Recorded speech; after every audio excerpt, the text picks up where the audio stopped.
नमस्कार विद्यार्थी भाई बहनें, कक्षा 5 विषय हिंदी। आज हम हिंदी विषय में हिंदुस्तानी भाषा पाठ के बारे में समझेंगे। इस पाठ में एक देशभक्त का प्रेरक प्रसंग बताया है।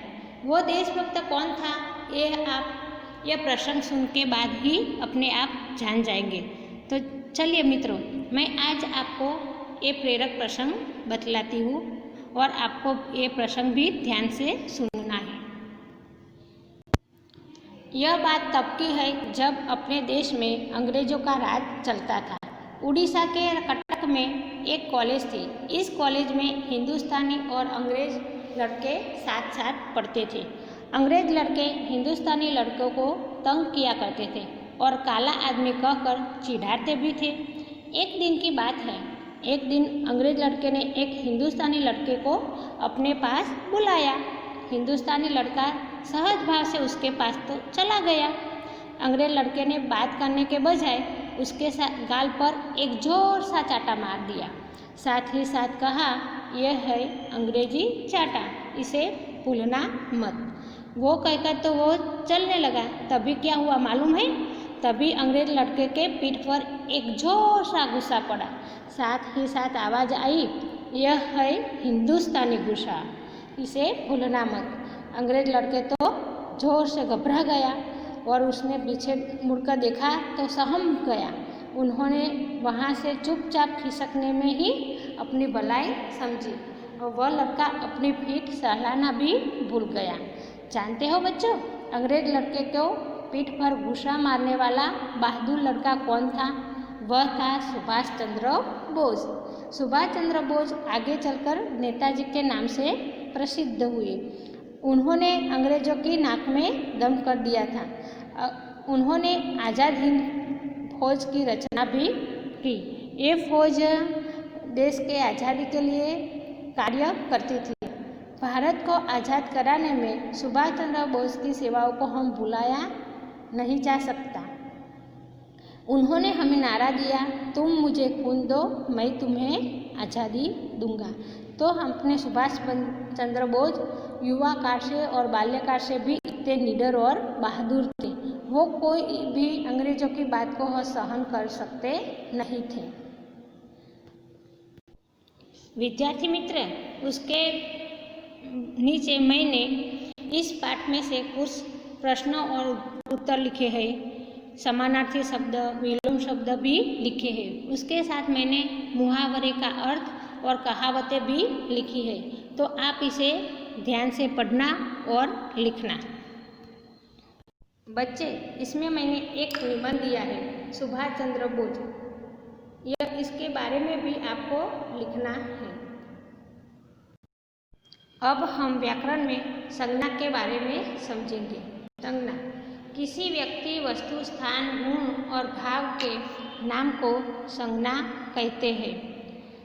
उदाहरण देखेंगे, सबके प्रति प्रेम और दया रखनी चाहिए।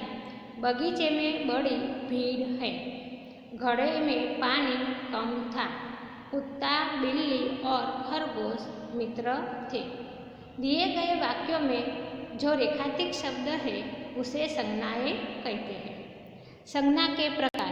संज्ञा के 5 प्रकार है: जातिवाचक संज्ञा, व्यक्तिवाचक संज्ञा, भाववाचक संज्ञा, समूहवाचक संज्ञा और द्रव्यवाचक संज्ञा।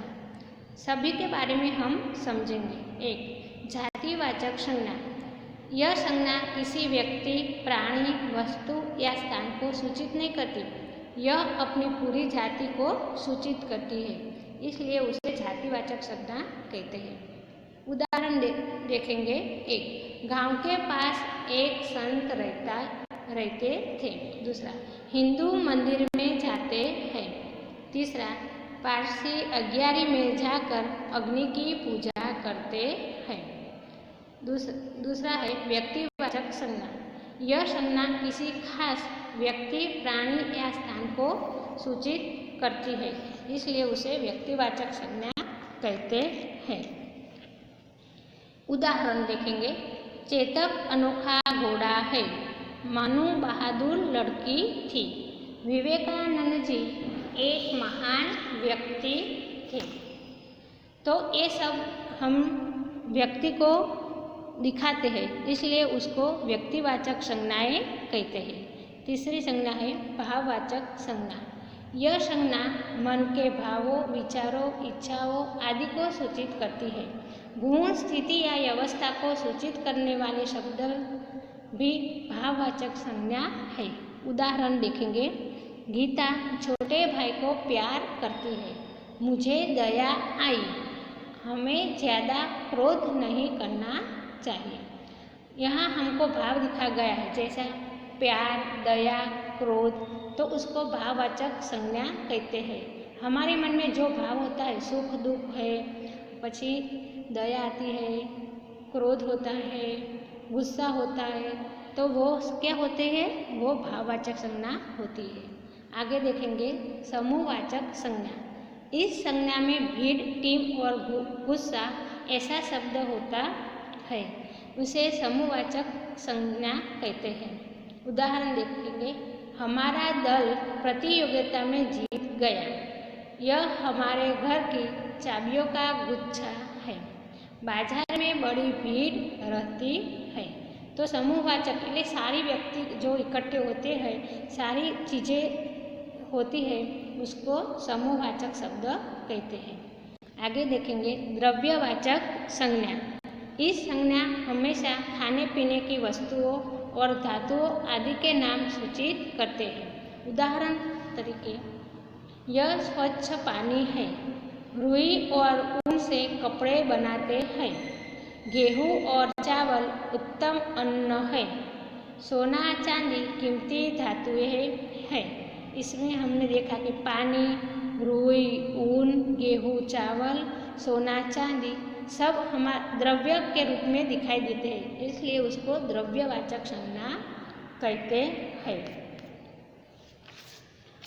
अब ध्यान से नीचे लिखे गए वाक्य आप पढ़ेंगे। 1. भारत बहुत बड़ा देश है। दूसरा, आकाश किताब पढ़ता है। तीसरा, गाय हमें दूध देती है। चौथा, मुझे दया आई। पांचवा, हिंदू मंदिर में पूजा करने जाते हैं। आगे, लश्कर कूच करता है। दूध से दही बनता है। आगे देखेंगे, हाथी बड़ा बहुत प्राणी है। साबरमती नदी का पानी शुद्ध हो रहा है। गीता छोटे भाई को प्यार करती है। विद्यार्थी मित्र, ऊपर दिए हुए वाक्यों में जो शब्द रेखांकित किए गए हैं, उस पर हम विचार करेंगे और क्या कहना चाहते हैं वो सोचेंगे। जैसे कि भारत तो एक देश का नाम, हिंदू जाति का नाम है, मंदिर हमें क्या दर्शाता है? स्थल दर्शाता है। आकाश एक लड़के का नाम है। किताब एक चीज का नाम है। गाय और हाथी वो पशु या प्राणी का नाम है। दया तथा पाप हमको भाव दिखाते हैं। दूध तथा दही द्रव्य के नाम है और साबरमती एक नदी का नाम है। तो ऊपर के उदाहरण के अभ्यास के द्वारा हम संज्ञा के बारे में समझ सकते हैं और उससे परिचित भी हो गए हैं। और ये सब समझाने के बाद आपको ख्याल आ गया होगा कि संज्ञा किसे कहते हैं। नमस्कार, अस्तु। तो हमने ये व्याकरण सीखा। अब मैंने उसके बाद स्वाध्याय भी दिया है। वो स्वाध्याय में जो मैंने प्रश्न दिए ये भी आपको लिखना है और उस समान अर्थ वाले शब्द, विरोधी शब्द भी आपको लिखना है।